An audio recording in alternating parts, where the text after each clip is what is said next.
Salut à tous. Cette semaine, à l'affiche, Harvey Milk dans les salles. Ian Paiming enterre la Joconde. The Australian Pink Floyd Show. François Rollin à l'Olympia et Holiday on Ice. Si on accorde les droits civils aux homosexuels, alors on les accordera aussi aux prostituées ou encore aux voleurs. Avec 8 nominations aux Oscars, le nouveau Gus Van Sant est bien parti pour faire un carton. Et on comprend pourquoi. San Francisco, par des gens qui sont des déviants sociaux irrécupérables. Inspiré de l'histoire vraie d'Harvey Milk, il relate l'ascension du premier conseiller municipal ouvertement homosexuel des États-Unis. Vous avez peur des filles. Tu seras le premier homme ouvertement homosexuel élu à une fonction importante. Tu fais partie de la machine maintenant. La société n'existe pas sans la famille. On n'est pas contre ça. 2 hommes peuvent-ils se reproduire? Non, mais Dieu sait que ce n'est pas faute d'essayer. Et quand c'est Sean Penn qui est le personnage principal, ça devient tout simplement génial. La vie ne vaut pas d'être vécue. Il faut leur donner de l'espoir. Harvey Milk, sorti le 4 mars dans les salles.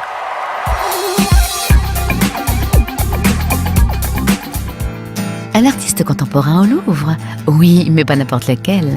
Ian Paiming a déjà peint Mao et Barack Obama. Alors au musée du Louvre, il a décidé de faire encore plus fort. Le Mona Lisa, c'est un emblématique. Voilà, la femme la plus connue du monde, l'image la plus véhiculée du monde. Voilà, c'est aussi que c'est une sorte une peinture travaillée sur funérailles. Voilà, funérailles de Mona Lisa, parce que c'est l'ombre portée de la Mona Lisa. Voilà, à partir de ce moment-là, je choisis une couleur presque gris, blanc. Voilà, c'est une couleur de le deuil en Chine. Les funérailles de Mona Lisa par Ian Paiming, actuellement au musée du Louvre. Cela fait 10 ans que The Australian Pink Floyd Show écume toutes les scènes du monde pour faire revivre les plus grands moments du groupe mythique. Et cette année, c'est à l'album cultissime The Wall qu'ils vont rendre hommage. Du Pink Floyd, comme si vous y étiez. Australian Pink Floyd, le 4 mars à l'Olympia.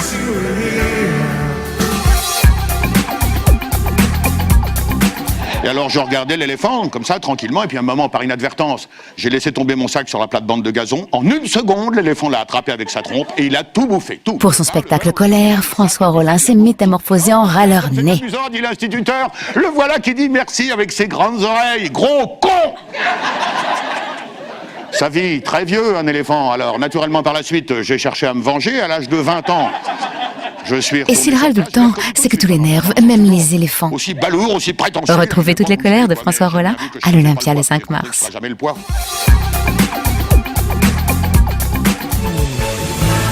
Pour ses 65 ans, Holiday on Ice sort le grand jeu avec encore plus de moyens techniques, encore plus de talent et encore plus de show. Et pour que le spectacle soit encore plus exceptionnel, le couple Sarah Abitbol et Stéphane Bernadis, vice-champions d'Europe, seront sur la glace.